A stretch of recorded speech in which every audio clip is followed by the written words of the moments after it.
오늘은 자연스러운 삶의 은혜가 심판으로 바뀔 때라는 제목으로 함께 말씀을 나누고자 합니다. 삶 속에서 우리는 너무도 자연스럽게 하나님의 일반 은총의 혜택을 누리며 살아가고 있습니다. 물 한 모금, 신선한 공기, 매일의 식탁과 같은 것들은 모두 하나님께서 인류에게 베푸신 은혜의 산물입니다. 그러나 이러한 은혜가 너무 일상적이라 많은 이들은 이것이 어디로부터 온 것인지 생각조차 하지 않는다는 것입니다. 하나님을 알지 못하며 부인하는 자들도 동일한 은혜를 누리며 살고 있지만 이 모든 것이 누구로부터 왔는지 알지 못한 채 살아가고 있습니다. 오늘 하루도 세상 물질을 의지하고 숭배하며 신처럼 섬기는 모습은 애굽 사람들의 모습과 크게 다르지 않다고 알 수 있습니다. 고대 이집트에서 나일강은 단순한 강이 아니었습니다. 나일강은 생명의 근원이자 풍요와 번영의 상징이었으며 심지어 신성한 존재로 여겨졌습니다. 오늘 우리가 나눌 이 말씀을 그냥 기존에 들었던 말씀처럼 생각하지 마시고 주의 깊게 들으시며 좀 입체적으로 오늘 우리가 볼 텐데요. 특별히 애굽은 세상 나라를 영적으로 상징합니다. 그리고 이 세상 나라 한복판에는 무엇이 흐르고 있어요? 나일강이 흐르고 있어요. 그래서 애굽 사람들은 이곳에서 모든 것을 얻었다는 거예요. 에덴도 보시면 에덴이 있고 중앙에 무엇이 흐르죠? 중앙에서 네 갈래로 강이 흐릅니다. 그리고 하나님의 나라, 이 성전도 보면은 하나님의 보좌가 있고 거기서부터 무엇이 흐릅니까? 강이 흐르고 거기에 이제 12달, 4달마다 맺는 이 생명나무도 있고 사람들은 그곳에서 생명수와 열매도 얻고 모든 걸 누리죠. 그러니까 이렇게도 생각하면서 우리가 오늘 말씀을 보면 좋을 것 같습니다. 나일강은 애굽 사람들에게 있어서 물질적 공급의 원천이었을 뿐만 아니라 신앙체계의 중심이었고 국가적 자존심이 투영된 대상이었다는 겁니다. 하나님께서 앞으로 진행하실 모든 일들은 그들이 생명의 원천으로 숭배하던 우상들을 하나씩 심판하실 일이었습니다. 그래서 이 심판하실 그 일들을 통해서 무엇을 드러내실 겁니까? 하나님과 또 진짜가 무엇인지를 드러낸다는 겁니다. 그러니까 하나님의 나라, 그리고 이것을 이 땅에서 나타나는 이제 에덴 동산과 같은 모습. 그 유사품이 있죠? 그것은 소돔과 고모라도 있고, 여기서는 무엇이 있습니까? 애굽과 나일강, 이렇게 있다는 거예요. 그래서 이 세상의 애굽과 나일강에 있는 모든 근원들을 심판하시고, 이스라엘 백성들을 어디로 인도하실 겁니까? 약속의 땅. 젖과 꿀이 흐르는 약속의 땅. 작년에도 말씀을 보았다시피 그 땅에도 물이 흐르는데 그 물은 어디에 많이 감춰져 있습니까? 하늘에. 그리고 저 밑에 깊은 지하수로. 그리고 간헐적으로 흐르는 그와 같은 물들로, 그 샘들로 하나님께서는 우리를 먹이시고 참된 것으로 입히신다는 겁니다. 근데 세상적 관점으로 보면 애굽과 소돔과 고모라 땅이 에덴 동산처럼 보인다는 거예요. 육체적으로 보면은 약속의 땅은 어떤 땅이라고 말씀드렸죠?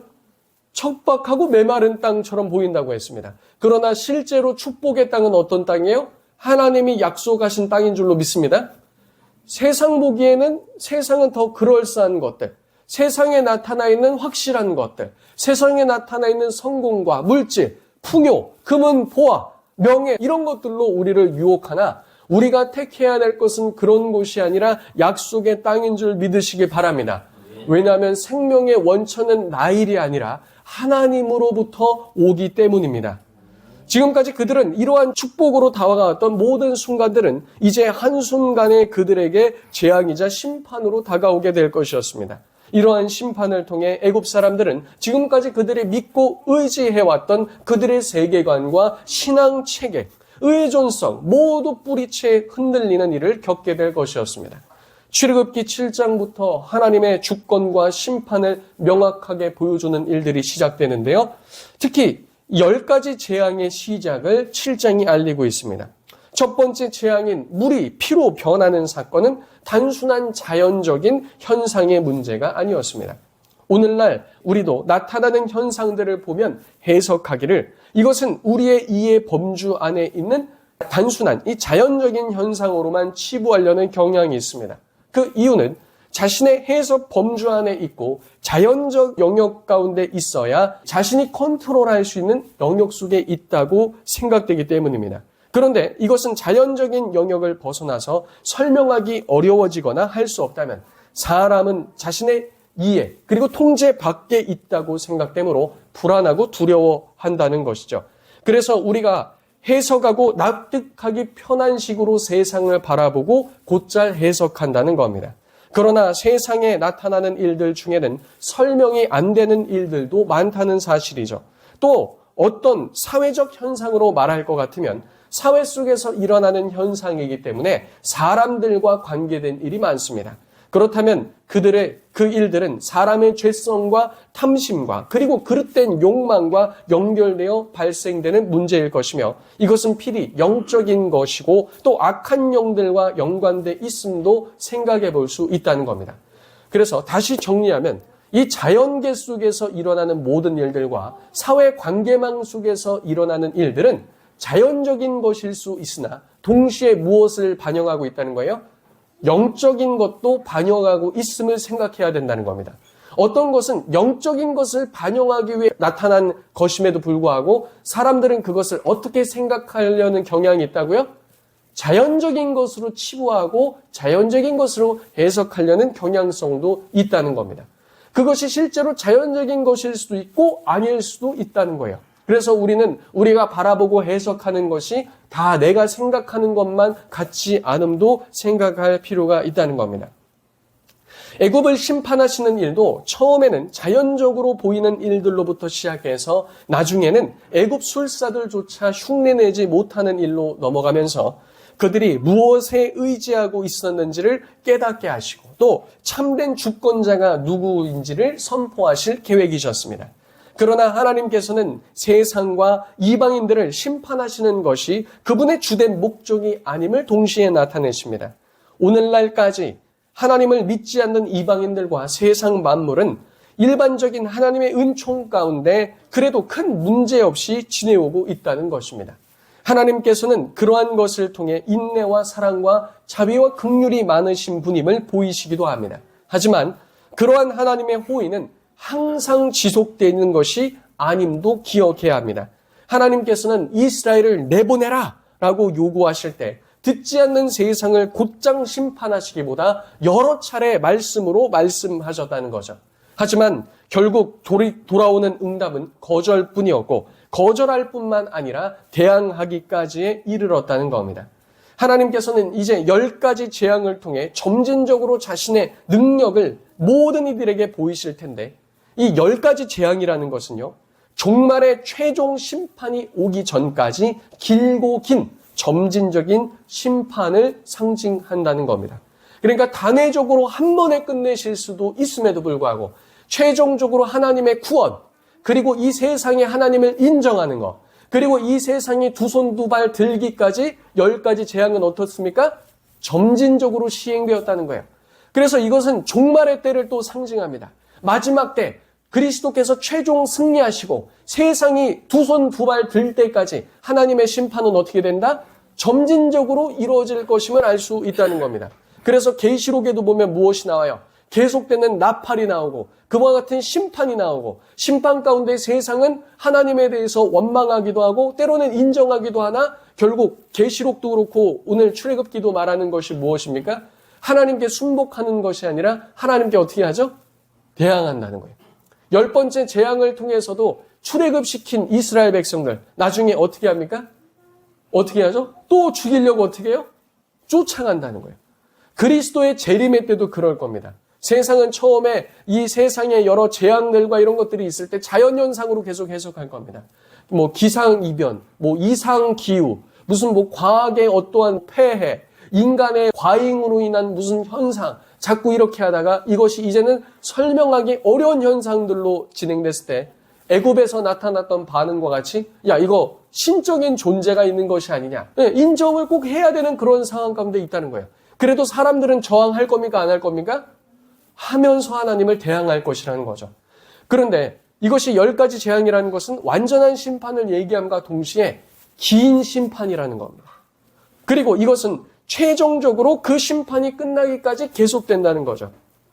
또 이 과정 속에서 사탄과 세상은 바로 왕과 같이 하나님께 지속적으로 대항할 것임을 알고 성도는 인내해야 한다는 겁니다. 그렇게 이것은 세상에서도 길고 험난한 심판뿐만 아니라 당시 이스라엘 입장에서도 이 심판은 길게 여겨질 수 있다는 거죠. 자, 그렇다면 오늘날 이 세상을 궁극적으로 구원하시기 위한 하나님의 구원 여정 가운데 있는 많은 환난들과 심판들도 성도 입장에서 어떻게 여겨질 수도 있습니까? 길게 여겨질 수도 있다는 겁니다. 그래서 성도에게 필요한 것은 무엇이라고요? 따라해 봅시다. 성도의 인내. 성도의 인내. 그래서 계시록에서도 말하는 것이 성도의 인내인 것입니다. 사랑하는 성도님들, 끝까지 인내하고 견디는 자에게 하나님께서 생명의 면류관을 약속하신 줄로 믿습니다. 끝까지 인내하고 견디는 자에게 하나님께서 약속의 땅을 유업으로 주실 줄로 믿습니다. 이 그림이 출애굽기에서도 오늘날 그리고 미래 장차 올 종말의 때에도 계속해서 이어진다는 겁니다. 이제 우리 말씀 14절을 함께 보면서 시작해 보도록 하겠습니다. 14절 한 목소리로 읽겠습니다. 시작. 여호와께서 모세에게 이르시되 바로의 마음이 완강하여 백성 보내기를 거절하는도다. 하나님께서는 계속 말씀하시며 기회를 주셨는데 바로는 하나님의 말씀대로 행할 생각이 없었습니다. 오늘날도 세상을 향해 하나님은 계속 말씀하시며 주의 성도들과 교회를 통해서 계속 말씀하시는데 세상은 이 말을 듣고 돌이킬 생각이 있습니까? 없습니까? 없다는 것이죠. 이제 하나님께서는 15절과 같이 모세에게 말씀하시길 아침에 나일 강가에 서서 바로 왕을 맞으라고 말씀하셨습니다. 바로가 그곳에 나와 있을 것임을 알려주시는 것이죠. 자, 그렇다면 성도님들이 한 번도 생각해보지 않았을 만한 질문을 던져보겠습니다. 그렇다면 바로 왕은 왜 왕궁에 있지 않고 아침부터 나일 강가에 나와 있는 것일까요? 우리는 이런 질문을 해봐야 한다는 겁니다. 혹시 그 애니메이션 이집트 왕자 보신 분 계십니까? 이집트 왕자. 또 영화 10개 보신 분, 영화 10개. 네. 한번 손 들어보세요. 네. 좋습니다.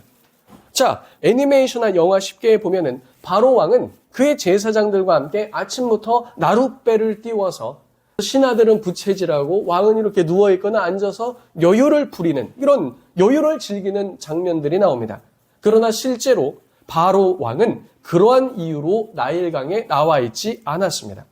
그래서 기독 영화나 애니메이션 콘텐츠를 만들 때도 성경에 대해 깊이 알고 연구해야 제대로 된 작품이 나올 수 있는 거죠. 바로 왕이 아침부터 나일강가에 있었던 이유는 왕이 행해야 할 일상적 종교 의식 때문임을 우리는 추측할 수 있습니다. 고대 이집트에서 왕은 단순한 정치적 지도자가 아니라 종교 지도자였으며 종교 의식의 중심에 서 있다는 것을 알 수 있습니다. 그는 정치 지도자일 뿐만 아니라 동시에 최고의 제사장이었습니다. 바로 왕은 나일 강가에서 감사 제물과 풍요를 기원하는 의식이나 기도 혹은 그 신을 향한 찬가를 그의 제사장들과 함께 부르고 있었을 겁니다. 그가 최고의 제사장직을 수행하는 이유는 그들의 신학에 따른 것이며 왕은 그에 따른 책무가 있었을 겁니다. 애굽 왕은 그와 같은 행위를 통해 신앙 체계를 유지하고 질서를 유지하며 왕에 대한 신성성과 영적 권위를 보여줌으로써 백성들을 통치하기가 더 쉬웠을 겁니다. 하피라는 신은 나일강의 신으로 풍요와 생명을 상징하였고 나일강의 수위는 그 해의 풍작과 흉작의 기준이 되었기에 바로 왕은 하피 신에게 제사를 드리는 의식을 수행하고 또 나일강의 수위를 점검하며 기도하며 찬가를 올리고 있었을 겁니다. 이런 이유로 바로는 아침부터 나일강가에 나와 있었다는 것이죠. 자, 다시 정리해보면 이렇습니다.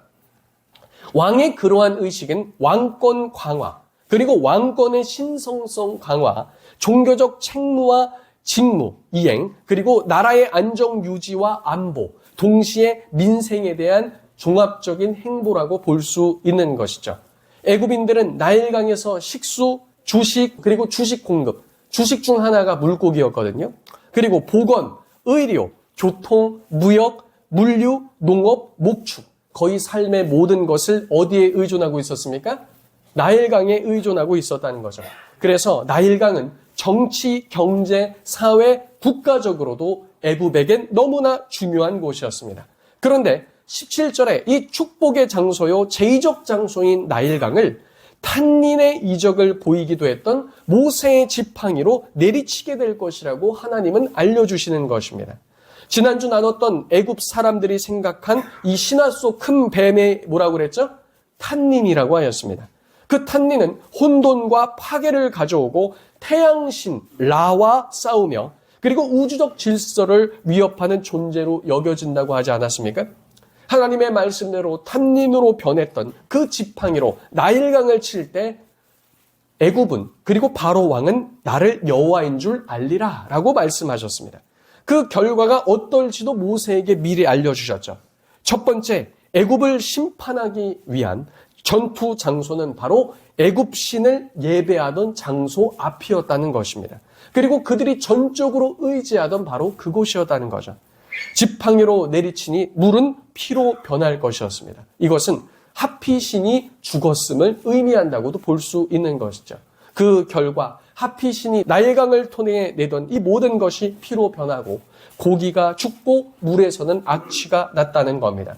생명을 주던 강이 이제는 죽음을 주는 것으로 바뀌게 되었습니다. 이 일로 애굽 백성들은 식수가 끊기고 그들의 주식이었던 물고기가 죽게 될 것이며 악취가 생김으로 애굽 전역은 괴로움에 처하게 될 것이었습니다.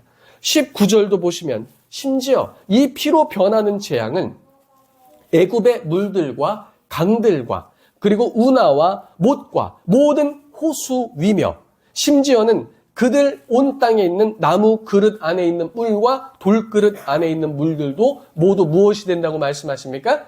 피가 된다고 말씀하셨습니다. 나일강, 또 나일강으로부터 물을 끌어다 쓰는 이 지류나 시내들. 왜냐하면 농경을 하려면 오늘날처럼 무슨 펌프 기계가 있는 것이 아니기 때문에 나일강으로부터 조그만 또랑 같은 물길을 만들어서 어떻게 해요? 다 농사 짓는데 물을 대고 이렇게 사용했다는 겁니다.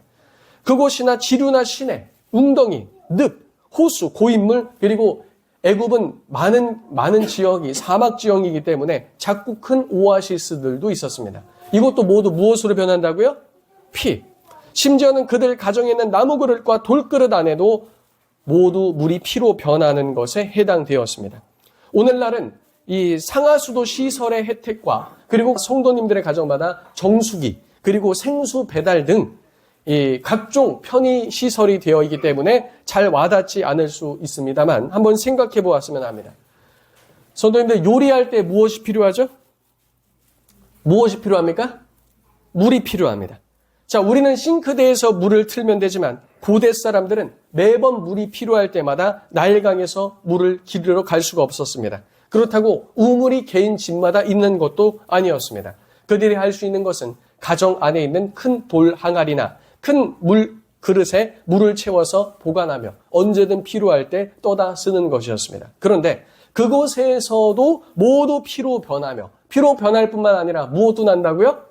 악취도 난다고요. 자, 이렇게 되었을 때 그러니까 첫 번째 재앙부터 와 피로 변했다 신기하다 악취 난다 이 정도가 아니라는 거예요. 자, 그렇게 되었을 때 가정마다도 무엇이 가득했을까요?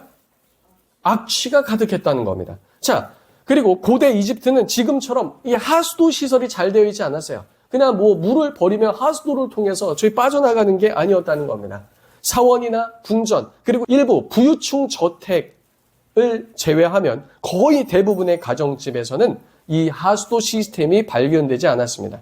또 물은 생각보다 무엇이 많이 나가요?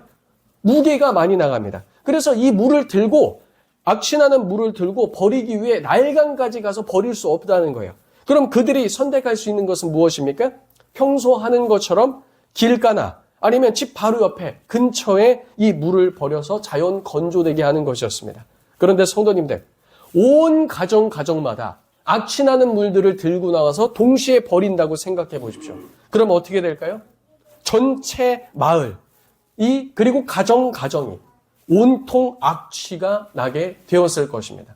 문을 열고 나가도 악취가 나고 그리고 그 물이 집에 있었기 때문에 악취가 나고 바람이 불면 건조되려면 바람도 불고 해야 될 거 아니에요. 그러면 밖에서부터 또 뭐가 들어와요? 악취가 나고 온통 악취투성이었다는 겁니다. 애굽은 건조한 사막 기후가 주를 이루지만 나일강 주변 지역은 벌레가 서식하기에 아주 좋은 조건입니다. 이제 그 악취까지 더해지니 벌레가 꼬이기에 더 좋은 조건이 되었습니다. 말 그대로 애굽은 어떤 상황이 도래한 겁니까? 최악의 상황이 도래했던 것이죠. 자신들이 생명의 어머니와 근원처럼 여겼던 나일강이 피로 변하였으며 그 안에서는 자신들이 주식과 같이 먹었던 물고기도 다 죽게 되었을 겁니다. 물고기 다 죽으면 오늘날 어떻게 아직도 물고기가 있는가? 알의 형태는 물의 오염도에 별 영향을 받지 않습니다. 그러니까 이 물고기 알을 제외하면 일단 물고기는 다 어떻게 됐다? 죽었다. 이렇게 보시면 될 것 같습니다. 그리고 이 물은 주식이 물고기에만 영향을 주는 것이 아닙니다. 주식으로 삼았던 농작물들도 타격을 받게 되죠. 악취나는 물이 흘러들어가 그 농작물이 이것을 흡수하게 되면 어떤 변화가 있냐면 잎의 색깔이 변화됩니다. 잎의 색깔이 변화된다는 것은 광합성의 문제를 일으킨다는 거예요. 그리고 광합성 능력이 떨어졌을 겁니다. 그리고 그 물로 인해 뿌리 조직도 손상되어 물과 영양분 흡수 능력도 감소하여 결국 작물 생장에 큰 영향을 주었을 겁니다. 여기서 끝나는 것이 아닙니다. 이것이 도미노 현상처럼 이루어지는 타격들이 있는데요. 농작물의 수확량은 앞으로 현저히 줄어들 것이며 열매나 곡물도 제대로 성장하지 않았을 것이기에 나중에 수확했을 때 그 열매의 맛과 크기와 색상은 정상이었을까요? 비정상이었을까요? 비정상이었다는 겁니다. 애굽은 이번 첫 번째 심판으로 일정 기간 동안 식수도 끊기고 주식도 끊기고 기존과 같이 요리할 수도 없고 세척할 수도 없고 몸도 씻을 수 없고 세탁할 수도 없으며 온 사방에 벌레가 날고 꼬이는 말 그대로 재앙을 맞이하게 됐다는 겁니다. 그리고 여기서 그치지 않고 농경뿐만 아니라 그들은 무엇도 하죠? 목축도 해요. 그럼 목축에도 영향이 있었을까요? 없었을까요? 있었다는 겁니다. 그래서 종합해보면 이것은 개인적, 가정적, 사회적, 종교적, 국가적 마비 수준을 이르게 했다는 겁니다. 그러니까 단지 물이 피로 변했다, 악취가 난다, 하나님의 능력이 있다 이 정도가 아니라 첫 번째 재앙을 통해서도 애굽은 어떻게 됐어요? 마비되었다는 겁니다. 하나님께서 지극히 작은 능력 하나만 행하셨을 뿐인데 애굽은 어떻게 돼요? 그냥 셧다운되고 망하는 거예요. 하나님께서 행하시는 가장 작은 능력도 이 정도라는 겁니다. 이 첫 번째 재앙부터 그들은 신앙 체계와 그들의 믿었던 모든 창조 질서 체계가 무너졌으며 그들이 생명과 같이 여긴 모든 것이 죽음으로 변화되기 시작했음을 경험했다는 겁니다. 이 한 가지를 통해서도 오늘날 이 세상과 우리에게 시사하는 바는 엄청나다는 것을 알 수 있습니다. 현재 첨단 과학 기술이 발전한 사회라 해도 만약 하나님께서는 이러한 방식으로 치시고자 한다면 사람들은 속수무책으로 이것을 받을 수밖에 없다는 겁니다. 오늘날 현대 과학기술로도 자연을 통해서 나타나는 재앙들 어떻게 할 방도가 있습니까? 없습니까? 없다는 겁니다. 이번에 미국 캘리포니아에 지금 산불이 계속 나고 있잖아요. 그 산불 사람이 어떻게 할 수 있어요? 없어요? 없어요. 인공지능이 어떻고 무슨 과학기술이 어떻고 재생 어쩌고가 어떻고 소용이 없다는 거예요. 사람이 할 수가 없습니다. 어저께 기준으로 서울 면적의 4분의 1을 태웠거든요. 위성사진으로 보면 그 잘 살던, 거기에는 이 영화 아이언맨이나 이런 데 나왔던 그 말리부 해변이나 이런 데가 나와요. 거기에는 우리나라 박찬호 선수의 저택도 있고, 그리고 그 헌터 바이든, 지금 대통령의 아들의 집도 있고 막 그렇다고 하더라고요. 다 잿더미가 돼버렸습니다. 막을 수가 없어요. 하나님께서 우리에게 주신 물이라는 이 한 가지가 문제만 되어도 엄청난 재앙이 될 수 있음을 간접적으로 우리는 경험할 수가 있습니다. 오늘날 우리가 마시는 정수기 물, 그리고 모든 마트에서 판매하는 물, 그리고 수도꼭지를 틀 때 나오는 상수도까지 만약 모든 물이 오염돼서 마실 수 없고 요리할 수 없고 씻을 수 없다고 생각해 보십시오. 일주일 동안 성도님들 어떻겠습니까? 버틸 수 있어요? 없어요? 쉽지 않다는 겁니다. 우리는 아주 쉽게 생각하는 당연한 것조차 하나님의 놀라운 은혜 가운데 주어져 있음을 놓치고 있으며 잊어버리고 살고 있다는 것입니다. 그러나 이 첫 번째 이적으로 인해 바로 왕은 재앙과 패배를 인정하지 않고 부인했을 가능성이 높으며 성경은 그것을 또 말해주고 있습니다. 이것은 그들의 선조 때부터 대대로 믿어왔던 애굽의 신관 때문이었습니다. 대대로도 믿어왔고 모두가 믿어오고 있기 때문에 방어 기제가 작동했던 거죠. 절대로 그럴 수 없다. 이스라엘의 여호와 하나님은 애굽 신들을 이길 수 없다. 이것은 그저 자연현상일 것이다. 그리고 바로의 술사들도 행하니 그것은 그저 하나의 어떠한 이벤트나 눈속임일 것이다. 이렇게 해석하고 관심도 두지 않았다는 겁니다. 그렇게 된다면 그들이 지금까지 믿고 있었던 모든 세계관이 무너지는 두려움이 있기 때문에 그들은 거절했던 거죠. 어찌됐든 이들은 당장 마실 수 있는 물을 얻기 위해 강가를 두루 파서 마실 물을 구하였다고 성경은 말하고 있습니다. 그러나 자, 성도님들, 강가를 파서 마실 물을 구하였다. 이거 어떻게 해석하셨습니까? 강가를 파서 마실 물을 얻었다. 이건 제가 이전에 생각할 때 다 오염됐지만 강가를 파서 마실 물을 구했다 이렇게 생각했거든요. 근데 이것도 두 가지로 해석될 수 있다는 겁니다. 파서 마실 물을 구하였다는 해석도 있고 구하지 못했다는 해석도 있다는 겁니다. 그러니까 마실 물을 구하였다라는 게 구했다 이것이 될 수도 있고 말 그대로 찾아 구하였다 이것이 될 수 있다는 거예요. 25절도 마찬가지입니다. 25절 보시면 나일강을 친 후 이레가 지나니라 라는 부분도 주석들에 보면 정확히 두 가지로 딱 나눕니다. 첫 번째로는 그 이적이 단회적이며 이적이 시작됐던 날로부터 7일이 지났다 이렇게 해석될 수가 있어요. 그러니까 처음에는 온 애굽의 그 물들이 피로 변하였지만 점차 괜찮아졌다 이렇게도 해석될 수 있고 또 한 가지는 7일간 이것이 계속되었다 이렇게도 해석될 수 있다는 겁니다.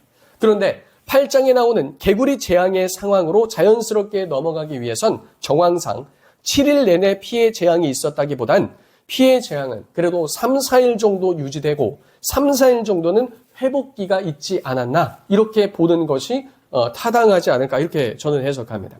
어찌됐건 이래나 저래나 이들은 며칠 동안 마실 물들을 해결해야 했습니다. 방법이 아예 없는 것은 아니었습니다. 고대 애굽에는 맥주와 포도주 생산이 발달해 있었습니다. 그래서 물 대신에 일시적으로 맥주나 포도주를 마셨을 수도 있고요. 흔히 재배되던 대추, 야자, 수박, 멜론, 사탕수수, 그리고 아침에 새벽 이슬, 심지어는 가축에서 짤 수 있는 젖으로 며칠간 버틸 수 있었다는 겁니다. 고대 이집트에는 대체로 음식 조리가 물을 기반으로 하였지만 물이 없이도 가능한 것이 있었습니다. 그것은 구운 빵이나 말린 과일, 기존에 소금에 절여 놓았던 물고기나 그리고 육류, 그리고 생과일 등을 먹으며 며칠을 버틸 수 있었죠. 애굽 역사가 처음 겪는 이러한 국가적 재앙으로 인해서 그들은 너무나 큰 충격과 패닉에 빠졌을 겁니다.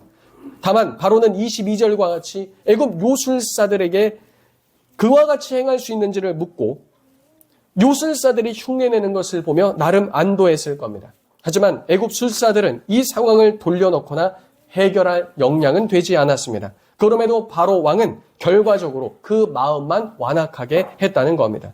이렇게 해서 23절에 바로는 돌이켜 궁으로 들어가고 그 일에는 관심을 가지지 않았다고 말합니다.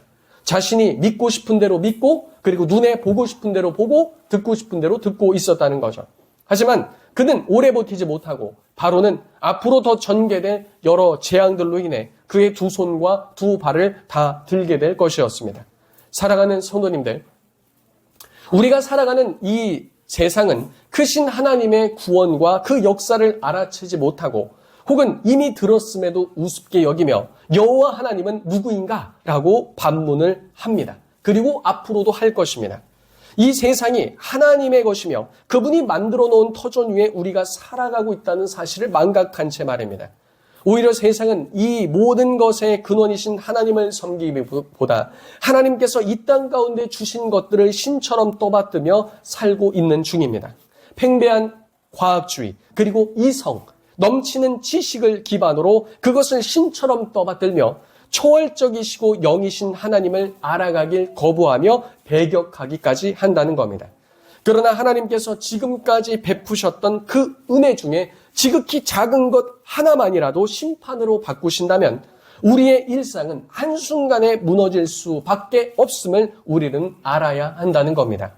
너무나도 당연한 물 하나의 문제가 생겨도 그들의 일상과 모든 것을 무너뜨릴 수 있음을 보이셨던 것처럼 말입니다. 우리 삶 가운데 너무나 일상적이고 은혜로서 와닿는 것이 무엇입니까? 자신의 건강. 어제와 오늘도 어떻습니까? 우린 건강해요. 내일도 어떨 겁니까? 건강할 거예요. 근데 이게 하루아침에 갑자기 문제가 생긴다면 가정, 그리고 직장, 지금 잘 다녀요. 앞으로도 잘 다닐 창창한 일이 있는데 갑자기 문제가 생기거나 갑자기 내가 퇴직해야 될 일이 생긴다면 일터, 환경, 그리고 내 삶에 늘 지극히 당연하고 자연스러웠던, 그리고 그것이 심지어는 축복처럼 다가왔던 일들이 한순간에 나에게 심판으로 작용된다면 우리는 어떻게 될 수 있습니까? 무너질 수 있다는 거죠. 그래서 그렇지 않고 오늘날까지 잘 유지되고 있는 모든 것들은 누구의 은혜입니까? 하나님의 은혜인 줄로 믿습니다. 우리는 그 은혜 가운데 오늘 이 자리에 있는 줄로 믿습니다.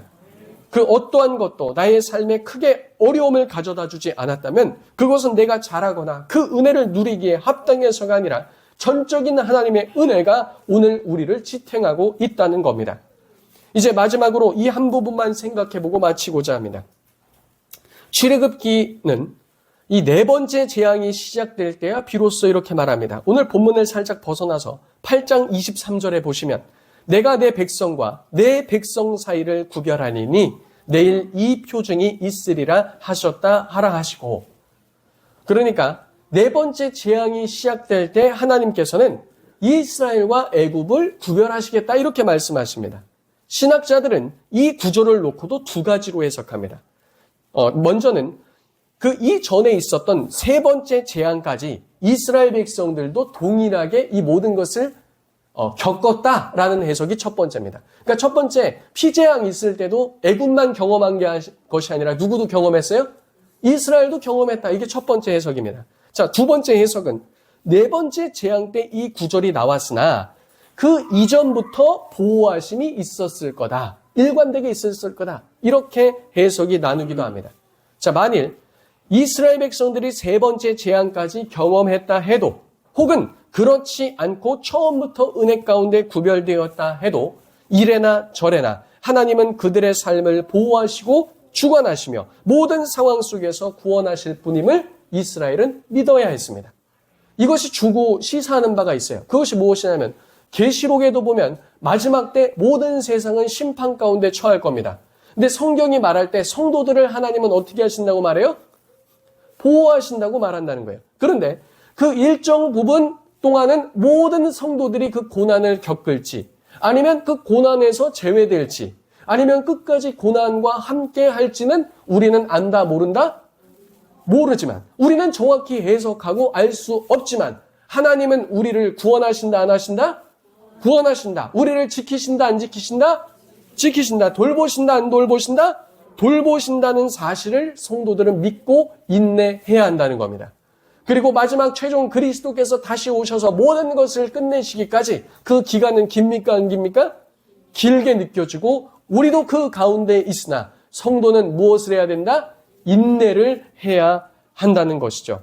그래서 사랑하는 성도님들, 하나님께서 우리의 삶 속에 베푸신 은혜를 잊지 않고 그분께 감사하며 하나님만을 경배하는 예배자로 세워지는 삶 살게 되시길 예수님의 이름으로 축복합니다.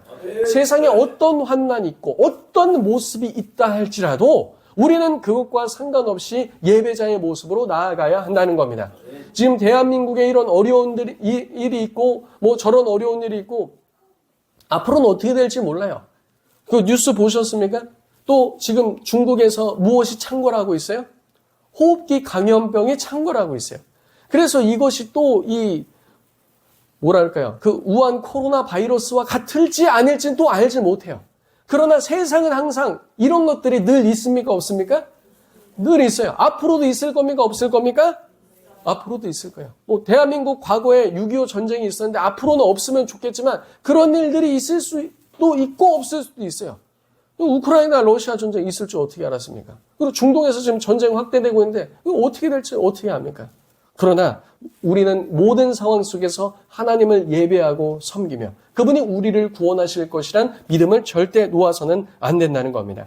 우리에겐 늘 재앙이 가까웠으나 그 재앙이 아니었던 것은 전적으로 하나님의 은혜가 우리와 함께 있었다는 사실을 믿으시길 바랍니다.